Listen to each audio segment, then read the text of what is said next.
Welcome to Never Shut Up. It's your boy Marcellus Wiley over here trying to slim up. I got a Vegas trip coming up in the week, so my mind's already ahead of me on that calendar. When I land in Vegas and that heat hits me, will I be able to take off all these layers and let everybody know what I used to look like? Or will I be the guy over there sweating like, damn, somebody daddy up in here looking a mess? Man, but y'all not looking a mess. Y'all feeling good, looking good, because y'all supporting your boy, and this show is doing good. We're loving life out there. Give you some love. We got Friday Swag Away right here.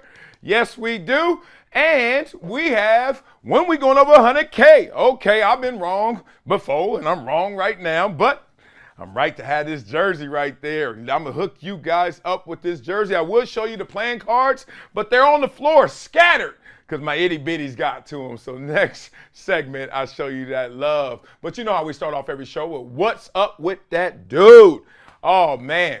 First of all, I sent my kids away today. They had football camp and transition camp for school.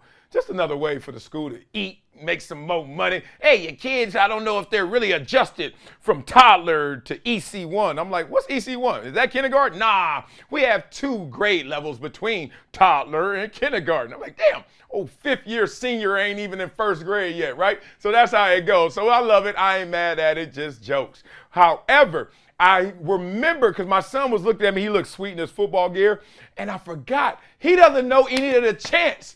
And I was like, yo, you don't know what we used to do when we were 8 years old, like you almost? We used to always beat our pads. We're like, they don't want none. They don't want none of the big green machine. We used to do that, right? And my son looking at me like, what you doing, Daddy? Inglewood, Mohawk winner, other team killer, got dog right, woo, woo. We used to do that, right? And my son looking at me like, you okay? I am in the zone right now. Can't wait to teach that boy a few of them. Hey, tell your mama. Hey, tell your daddy. Hey. They don't want none. We used to kill it, and then the other team would see us. So let's get back into that era. It's 83, 84. We showing up, Jerry curls for real. I had a Jerry curl. We got Jerry curls braided up. You know, we coming from Inglewood. We landed Mission Viejo. We just chilling, so it's black versus white.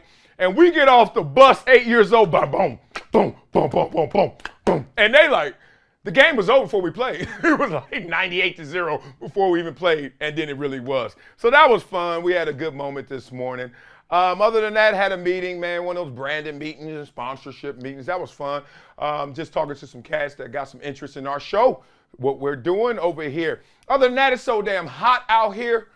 The devil's selling lemonade. I'm telling you, he making a grip. It is hot 100, so we just going swimming a ton. Hopefully you guys are enjoying your summer as well. All right, y'all. Y'all know we got to get into this show. Let's start it off right now with my man, Nick Saban. Oh, they taking some shots at the GOAT. Bow, bow.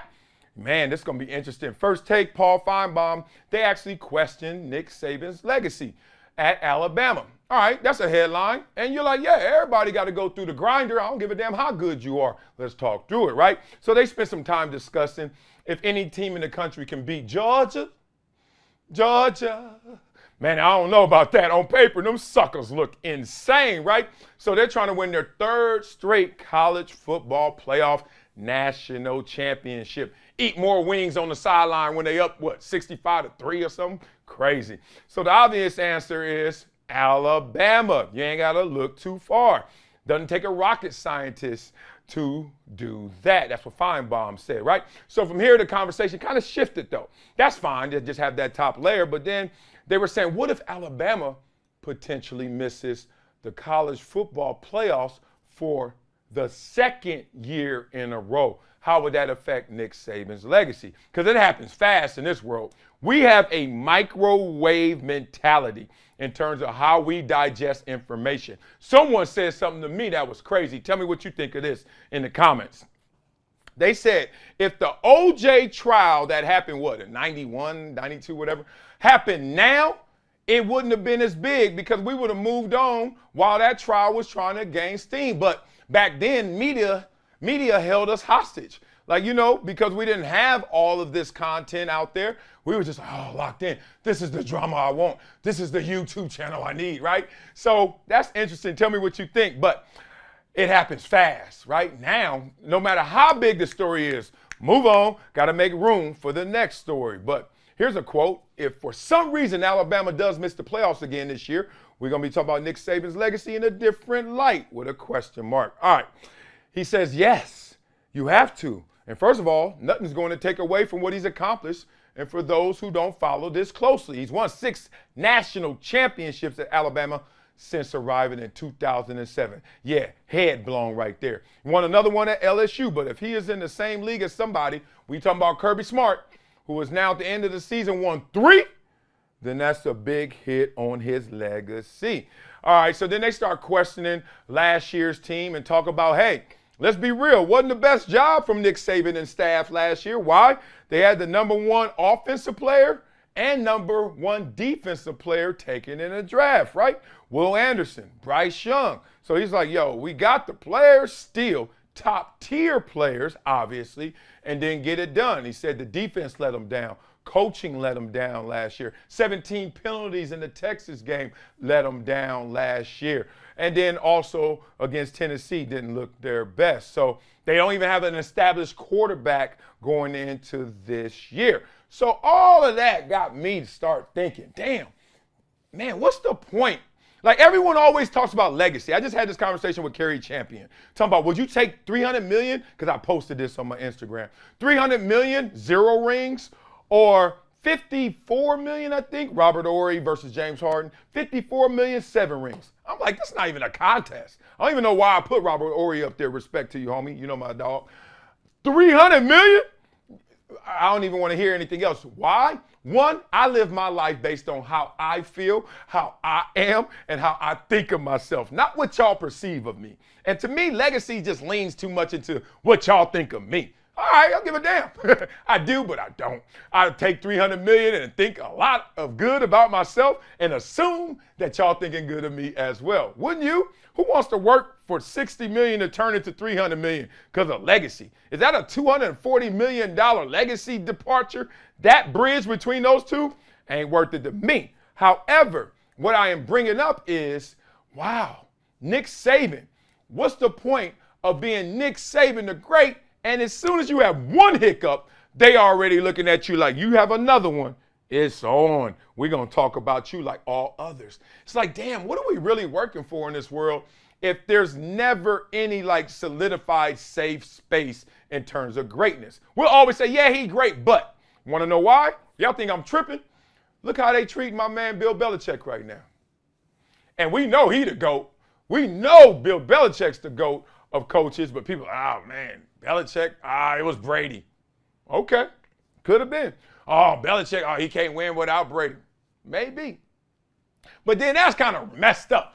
Chuck Noll didn't win without Terry Bradshaw. Like, you know what I'm saying? Like, oh, here we go. Oh, Montana. Oh, he's the GOAT. Oh, but he never, ever won without his coach. I'm like, God dang, dog. Like, you can't separate. Phil Jackson. Oh, he never won without Kobe and Jordan. I'm like, Shaq. Oh. Woo. Okay, here's the thing. Why have a legacy if it's that damn fickle to be great? You know what I mean? Like, just go get yours then. It's just a weird play right now. We're doing it to Belichick. Sounds like we're warming up the coffee pot to throw Nick Saban in that same conversation. So, is this fair criticism of Nick Saban? I think in general, this is fair criticism. But specifically to him, who is in a protected space if Nick Saban ain't protected in college football? What do they say on the gram all the time? Protect them at all costs. Well, it sounds like this ain't at all costs. This is a price that they can pay, they will pay, and if he doesn't make the playoffs next year, somebody putting their credit card down to not protect him. So is it foolish for people to go in on him, or y'all say, hey, everything goes, anything goes, no matter who you are? Coming up next on Never Shut Up, Draymond Green. You know, Jordan Poole ain't on his team no more. So Draymond chirping, letting everybody know what really went down between why did he pull the trigger with that shoulder, with that elbow, with that wrist, and connect with Jordan Poole. Knocked him out. Knocked your ass. You got knocked the book out. We're going to talk about that next on Never Shut Up. Brings TV. Reads TV. Bang, bang.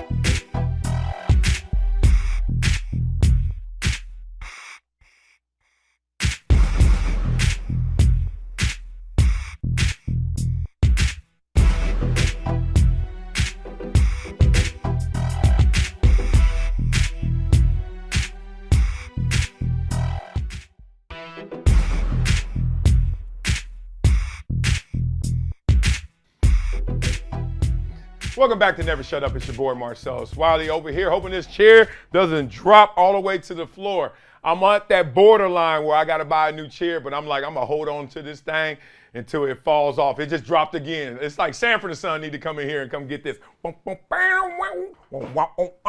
remember that song? Used to love that song. All right, thanks for the love right here. Bang, bang. Ooh, wait, hold on. That's a lot of love. Watch this. Yeah.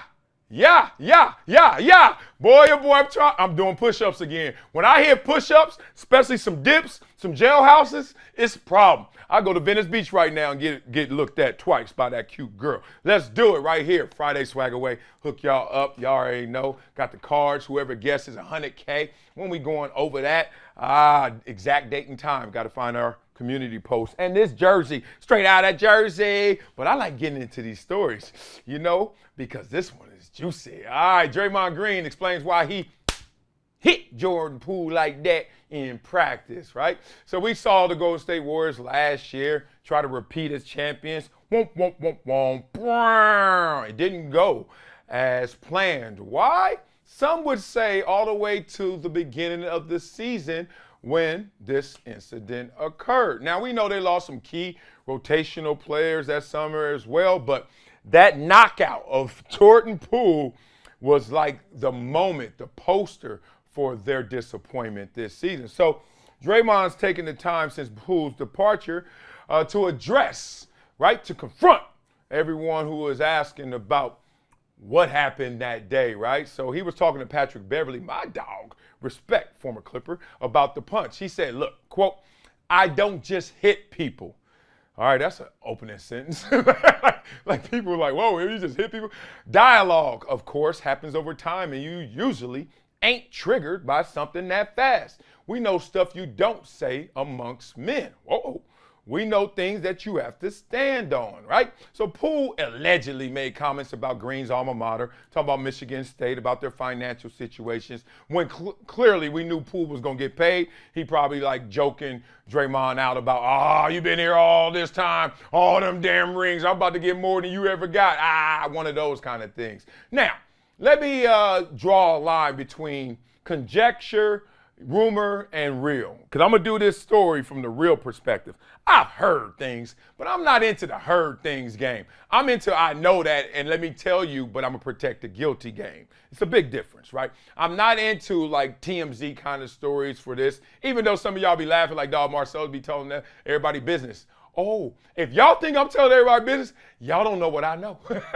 Boy, I protect. That's why nobody come at me. And if they do, then I just start opening up the valve a little more. Like, you want to go here? No, I don't. And no, they don't as well. So I've heard different things about this incident, but I think everyone knows he was talking about the alma mater. He went to Michigan. He went to Michigan State. But have y'all seen that video of Jordan Poole when he was doing all them things? Kiki, do you love me? Oh, if my son ever hits one of them videos, man, I'm taking this phone away. He'll be like, Daddy, why you grounding me? I'll be like, dog, you get that soft again for the world to see. It was soft with all the F's, fof. All right, so we got that. And then we also heard the money stuff. Here's the thing about the money stuff. That is a huge violation in every locker room I've ever been in. That's the code. That's the culture. Why? We don't think it's funny. I'm joking you out. You show up in some shoes, and I'm just like, what are those? And everybody laughing. I'm on your shoes. I'm on your head. I'm on your gear. I'm on your car. I'm killing you. And you a vet. I don't care who you are. But then you bring money into it. And every time that happens, no, you lost. You know why? Because then we don't have a level playing field. Like when we joking, it's just about who's funnier. Not who's the better player, let's laugh at his jokes more. Not who got more money, let's laugh at his jokes more. Or the fact that you ain't got no jokes and all you gonna sit there and say, I got more money than you. Boo! Get your ass about the lot. Boo! I don't care who it is. If you start talking that money talk, when we over here talking them shoes talk, you lost that convo. So I can see how that's agitating, but I'll get into it a little more later, right? So most of Green's comments have actually been him taking the high road, acknowledging his wrongdoing, as well as the impact that punch really did have on the Warriors last year, especially with their road record. Let me remind you guys again, you can hide from each other when you play home games, right? We go to practice. All right, man, I ain't messing with this fool. Okay. We got to do drills together. One of those, all stale face, right? And then you go somewhere else, you got to see him again. You got the Captain Crunch face on, like crunchy, just mad, right? And then all of a sudden, we got to go home. Then we got to show up, shoot around, pregame. Then we in the locker room. I'm in my own space. Got my Bose on, got my headphones on, my Beats, whatever it may be. I'm in my zone. I'm playing it off. And it's so funny when people try to play it off. You see it in school, you see it at work, you see it even in locker rooms. And I always remind them of the Wileyism. To ignore is to pay attention. You ever try to ignore somebody? It take more work to ignore their ass than it is to be talking to him. And I'm like, dog, I don't like him, but damn, I need to talk to him because I'm tired of acting like I'm looking over here when you're really looking right there, right? You've been there before. So that's what they went through all year. But you can do that at home. On the road, oh, no, sir. We got to hang. We got to be on that bus together. We in the same hotel. Oh, try to hide. Where you going, Jordan? Oh, I'm about to go kick it with Steph. Oh, okay, cool, because Steph said he's going to go with Clay and Draymond. Now here go Jordan. Like, oh, I'm going to go by myself, right? And then, Coach, we got our meetings. You got to be right there all tight in that ballroom, meeting room. I'm just telling you, that road exposes real issues. Those are the characters on display. Character for everyone to see. So y'all got to remember, in this situation, Draymond, obviously, a person first, player second. Why does that matter? Because before he put on that tank top, that jersey, yo, I'm still a dude, man. I'm just a baller. Like, don't get it twisted that I'm a teammate first. No, I'm Draymond Green, a person, a man, etc. first. And everywhere you go, when you play pro ball especially, you get love. Everywhere you go, right?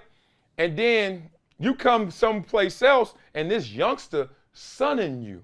He got more jokes than you. Maybe he's funnier than you. Maybe he got more energy than you. Maybe he's just goofier and sillier than you. And you're like, Jordan, chill. Jordan, chill. Everybody like, Jordan, chill. Jordan, chill. Nah, he feeling himself. He the next Steph in his head, right? Anybody get paid? Oh, I could imagine them Wolf tickets. E40 somewhere like, God, dog. How many Wolf tickets this dude probably sold, right?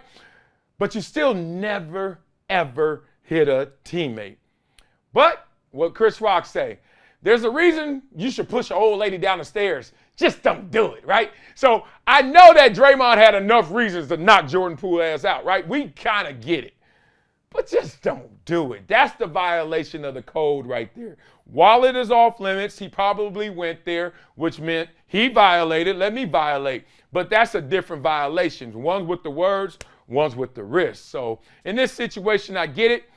But at the same time, fighting words occurred. But are they fighting words when somebody violates you and tries to come at you about the money? Or is there more? Are there really fighting words? Because I'm not a fighter. So this is a conversation y'all can educate me on. Y'all can say whatever to me. Guess what I'm going to say? What else? Oh, your wife is okay. What else? Like, I'm just not built that way, but maybe you are. Let me know, Draymond, how you feeling about this. Coming up next on Never Shut Up, Stu Gotts, Dan Le Batard. Boy, Stu Gotts dropped some gems. Good Lord. Woo, he got me looking at life different, for real. He dropped some gems on the Dan Le Batard drama with Woj, Stephen A., the whole sports media industry. Gotta dive through this. Next on Never Shut Up, Brinks TV, Reach TV. Bang, bang.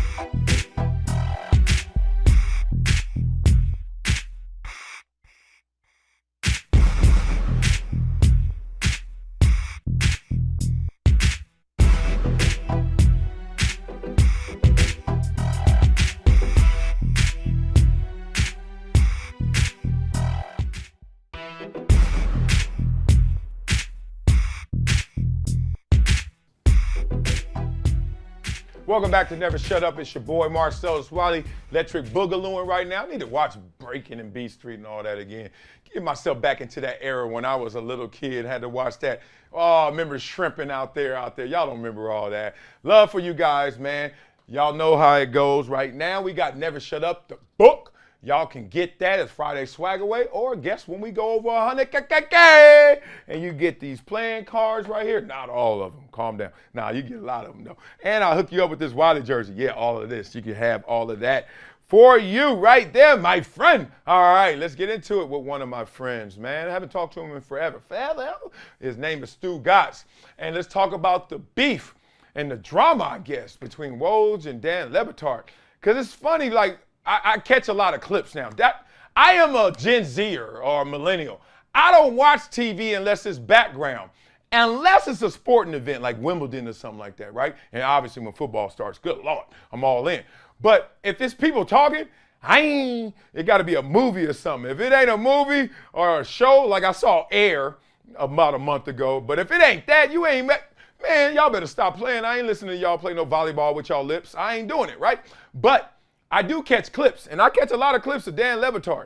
And Batard be going in on cats, but he does keep it 100, at least from his perspective, right? So during the show with Stu Gotts, he blasted NBA insider Adrian Wojnarowski. Woj bomb. He dropped the bomb on Woj instead of Woj dropping the bombs, right?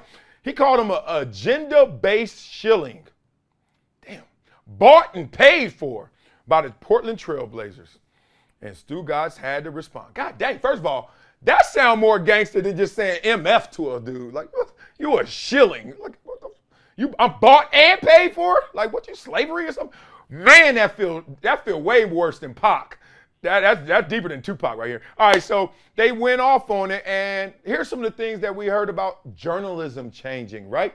I've been thinking about this during the break, and we discussed this for a while now on the show, but journalism, as we know it, as you know it, what you wanted when you were a little kid, okay? It's changed. It has. It's changed, okay? You're not wrong. Stephen A. Smith is not wrong. You have to adapt sometimes, okay? Because the game has changed. Your priorities have shifted. I love that. That is eye-opening. That is telling a little kid that really maybe some of your issues with everyone else as an adult are just your disappointments on display, right? Raise your hand. I raise my hand high to that. Boy, you ever get to an adult and got to your adult level, you're like, wait a minute. I imagined and dreamt something way different than this. I give you one for me. Me was playing football, and I loved playing football. Even though it hurt, I loved it. I loved the love I got from playing football with my teammates, from the fans, from just the popularity, like little boy that could. I made it. But what I didn't like was, God dang, everybody wants something. Like, everywhere you go, somebody pulling on you, hey. And then the worst part was when your family members, you know, your uncles, your cousins, they'd be like, hey, what's up, teddy bear? That's what they call me. What's up, teddy bear? Oh, man. And I swear in my head, the violin started playing. Just waiting for them to ask me for some money. So, yeah, man, I was just thinking, man, I saw you out there that last game. That was a great game. The game I had no sacks and half a tackle. Great game. And he's like, yeah, man, I'm just telling you, man. It's just like, wow, it's amazing. You know, I was the first one through a football with you, right? And you're like, oh, God. And he's like, yeah, I used to take you to practice every day. You mean that one time my car broke down? And you just keep going, you're like, oh, God. And then you just like, man, just get to the fourth quarter into this game. Ask me for the money. How much, fool? And then he finally hit you with like, yo, if it ain't gonna hurt you too much, you know you got it. You know you start hitting you with this.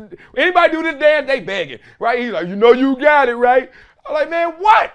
You're like, wait, a little 5,000 or something. I'm like, $5,000. And then see, you know, when you're young or when you got it like that, you just ain't thinking or you feel indebted or guilty, whatever it is. You just here. Then you start realizing, he ain't never paying me back because he ain't going to never have $5,000 because he ain't got $5,000 now. So he going to need to get $10,000 when he ain't got $5 to keep $5 and give me back my $5. And then you learn. You got to start saying, what's the plan? And then if you ain't got a plan, I'm sorry, but no. But if you got a plan, we can talk. All right, so let's talk about this. News and credibility. Stu Gotts is dropping gems. No one cares how someone goes and gets the news that they get as long as the news is accurate. Facts. As long as it's coming from a credible place. If it's Woj, if it's Adam Schefter, if it's you, Deanna Rossini, Shams, nobody cares. You might care. Greg Cote might care. Stephen A. Smith might care. But you know what? Y'all sold out. Every single one of you, okay? He talking about like, look, y'all all chipped in on this industry in your version of how everyone got their information, got their entertainment, got their education about sports. No lies told. On Stephen A. Smith jumped inside the circus tent. I don't blame him.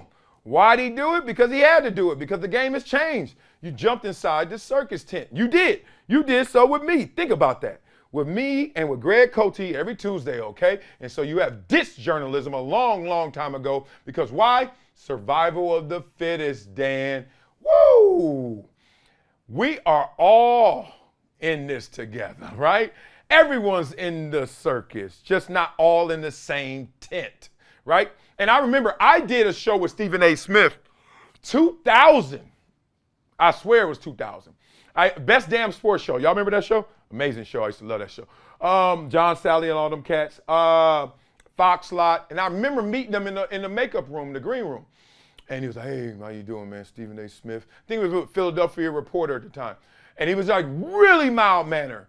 Really mild manner. I was like, oh, okay. And I'm up there, you know, the NFL player. I'm active. I just got paid. I got like 19 chains on. I'm doing the most. I'm wearing the throwback jersey down to my knees. I'm going on TV on Fox looking like I'm straight at the club, right?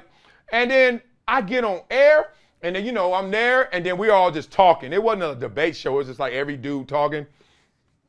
And Stephen A. started talking. And let me just say, I remember telling everybody from that day, I was like, dog, I've never seen anything like it. He went from here, he went from 0 to 100 real quick and was entertaining, funny, crazy. Like, I was like, all of that came from the dude who was like, hey, how you doing? I was like, wow. So that was the first time I caught persona, first time I saw showmanship, first time I saw, you better turn on when that light turns on. I was like, damn. Like, that was the most dramatic version of it. No lie.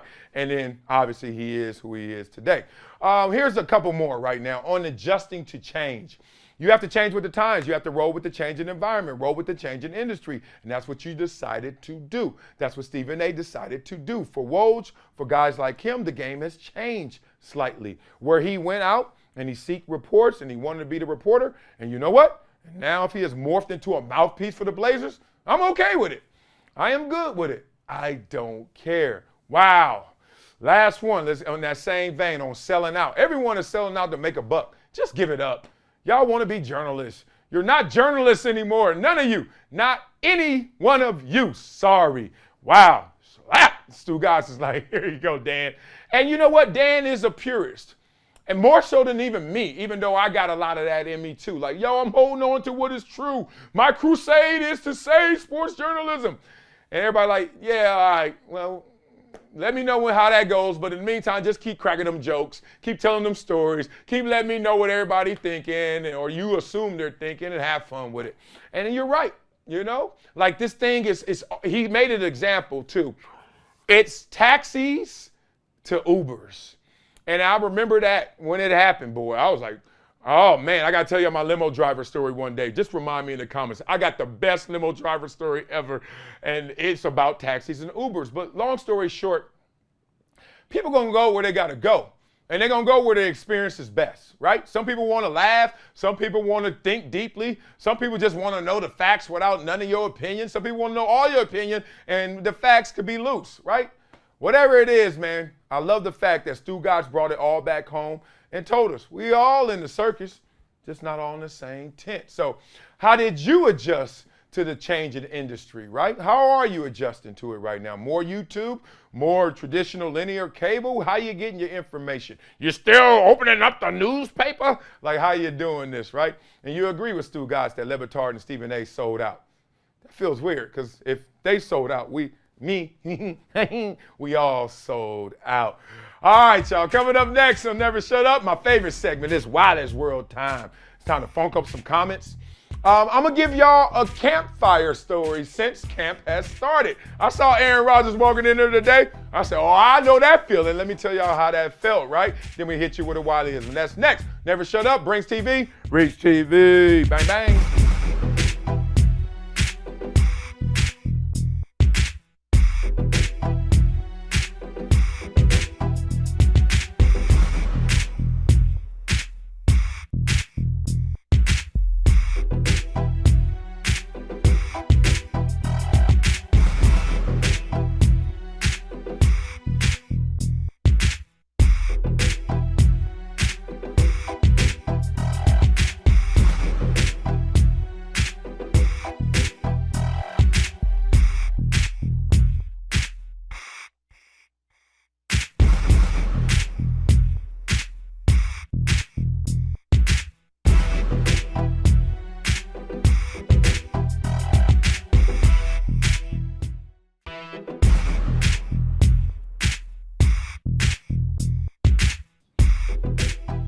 Welcome back to Never Shut Up. It's your boy Marcellus Wiley. Loving y'all because y'all loving this show, and that's how it goes, man. So Friday swag away for a member. Right here, you get this right here. Never Shut Up dope book, or you can get this jersey. Yes, got this fresh jersey. I'm going to go in a different order today, right? Or you can get these playing cards. All you got to do is just go to our comment section and our community post, exact day and time when we go over 100. We're a little scrappy at. All right, now let's funk up some comments. I got this from Future. Future. All right, here's the first one. 76ers culture is just cluttered and they need better discipline. Okay. Yeah, I get into that conversation sometimes, but then I'm like, be careful. 29 teams got all similar stories.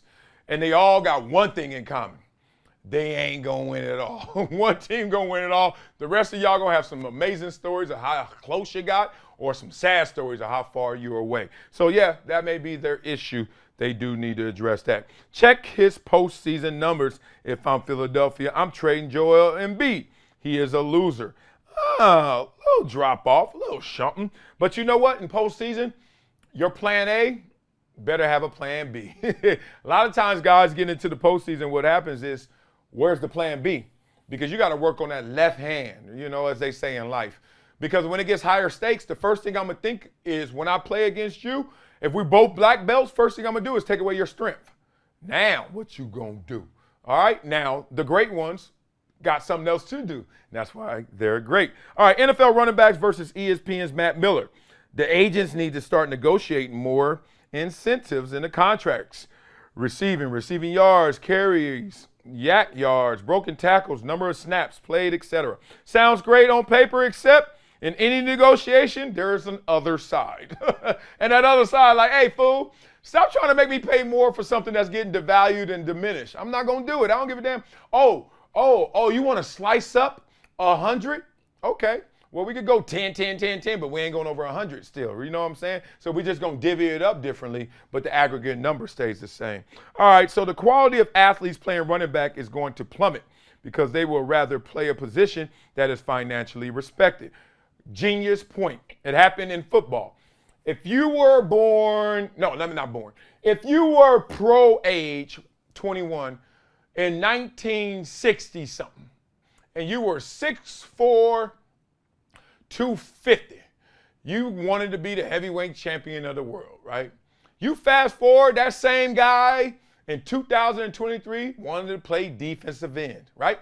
Or tight end, etc. So the incentives shape the behavior. So you wanted to be a boxer, now you want to play football. Oh, maybe you'll lose a couple pounds and even tried basketball in that process, to your point. So that's how it goes for real. Like, you see you got some special talent, you start mapping it on to where they can actually have an occupation. And I hate when people get mad at that. Like, dog, it's an occupation. Like, you are qualified by what I see here in talent to do X. What's wrong with that? And I'm going to tell all you people out there, this is something that we're going to have a discussion on another time. It's a talent game largely. Basically, what you see at the pro level are the greatest physical displays of talent, largely. And for anybody who doesn't have that, I want you to know, you can try, you can train yourself, but as every doctor tells you, you can't out-train DNA. So if somebody got it in them and they work hard, get in line and good luck to you because you're in trouble. All right, I know it's a passing league, but the majority teams outside of dome teams play in bad weather. There's always a playoff or a late season game with low scoring, heavy running, stout defense. Yeah, so I'm going to set my whole organization up to pay this one guy for that one game. Oh, man. No, I hear what you're saying, but those games are becoming fewer and fewer because all these teams, they realize, do I want 6 yards or do I want 20 yards by throwing the ball? Yards per catch, a lot different than yards per carry. All right, Stephen A. Smith versus Dan Le Batard. I'd be surprised if Stephen A. has a rebuttal. What argument could he possibly have to absolve himself of Jamel Hill's low-key torching? There's a saying, perception is fact to the perceiver. Woo! Wileyism there. Not wearing a cape for anybody, but what she said is accepted as facts to a whole lot of perceivers. Dan ain't deflecting. He's reflecting. Man, You need to become a member. God, leave, dog. You dropped jewels in there. Yeah, Stephen A. and Dan have beef. No need to discuss further. Smoke is smoke, but if it turns to fire, there won't be any backseas. And Max always had the culture references that had Stephen A. lost. Yeah. All right, let me address those one by one. I don't think Stephen A. addresses that as well. I don't think he wants a back and forth with Jamel. Just from perception, Jamel seems like she's in a more free space to go in and out with Stephen A. Wherever you want to go. You want to go to alleyway, you want to go to front street, you want to go back street, boulevard, you know what I mean, avenue. Whereas Stephen A., I think some roads he don't want to travel. For good reason. He's a big brand. He's a bigger brand. Like, I can't do all that. I can't do all that. Even though he got his podcast, I just don't see him. Plus, Jamel got firepower. Like, she ain't going to stop. You may win that fight. You're going to know you've been in a fight. That's for sure. We've had our issues talking out stuff before as well. About him and Dan having beef, I don't think it's beef like that. Look, in this industry, like anything in life, there's some people, there are levels to it. Like, that's my dog through and through. Never have an argument with him. Oh, that's my dog, but sometimes we at it, but it's all love. Me and him, we ain't already, you know, we don't always kick it like that. You know what I mean? There's just levels to it. And the last one, Max does have them cultural references because he really about that. He really lived it. And I don't think that makes him blacker. I hate when we start saying, oh, he know all the black stuff, so he blacker. No, he just like what he like. God dang. I like some stuff too. Oh, I'm whiter because I like Coca-Cola. I'm whiter. Black people might have made that. I don't know. The point is, I like skateboarding. I'm whiter. Like, you know what I mean? Actually, I don't like skateboarding, but I do like riding bikes. So point being, man, stop making it all of these other things. It's just, you like what you like. It is what it is. All right. I'm going to just add this little campfire camp story right now because I saw Aaron Rodgers walking into the Jets facility. And, you know, they had the cameras. Y'all ever notice when you watch it on TV, they only got like 5 seconds of camera loop? And it just be to him walking in. Then he walking in. Then he walking in. I was laughing. I was like, damn, stop showing the same stuff. Stop showing the same angle. Give me something else. So let me give you a different angle, different perspective. All right. When you first walk into camp, the one thing that always sticks out to me is, one, that anticipation, the anxiety, those nerves of like, not only how good you are because you've been working, you're like, oh, I can't wait to flex on these fools. Then it's also like, who else been working? Because some of these cats gonna come back. You're like, damn, he got better.